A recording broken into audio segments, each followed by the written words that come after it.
Hello, my name is Robert Dean Steele, and this is the word of the Lord for us today. The Bible says in 1 Corinthians 6:19 and 20 that we are the temple of the Holy Spirit, and we are to keep our temple pure, holy, and righteous.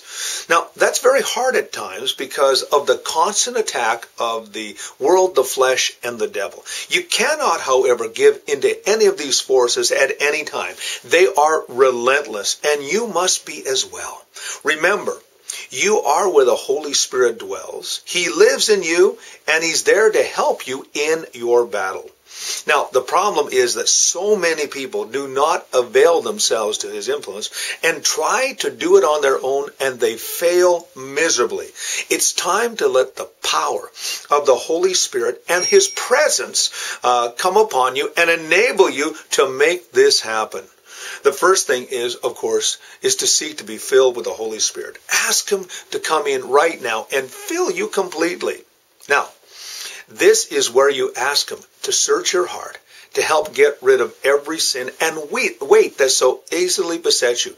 1 Corinthians 11:28 says, examine our hearts. This is where we take spiritual inventory of our mind, our will, and our emotions. Looking at your past and your present, once something has been revealed, you need to confess it, renounce it, which basically means making the decision that with God's help, you'll never do it again, and then receiving His forgiveness. Now, after this is done, ask the Holy Spirit to fill those vacant areas and take control of your will, your intellect, and your emotions. Make a volitional decision to let every part of your life belong to Him.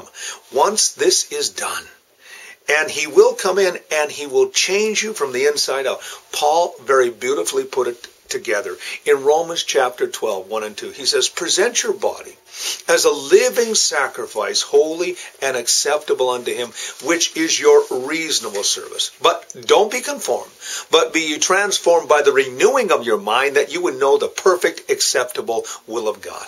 This means that you take every thought captive. You renew your mind in the Word of God and spend time in prayer getting to know God better. It means living a healthy lifestyle, eating right and exercising. It means bringing Jesus into everything you do and that you are. It means choosing Jesus above everything else. And of course saying, Lord, I want you to be in every situation I'm involved in. Being the temple means that you're aware of being holy, pure, blameless in the sight of the Lord. You have an audience of one. He knows all and sees all. He knows what's going on in your heart, even right now, and your mind. So today, act and live like the Lord would want you to live and truly be a son and daughter of God. My name is Robert Dean Steele. This is the word of the Lord for us today. You have yourself a great and godly day.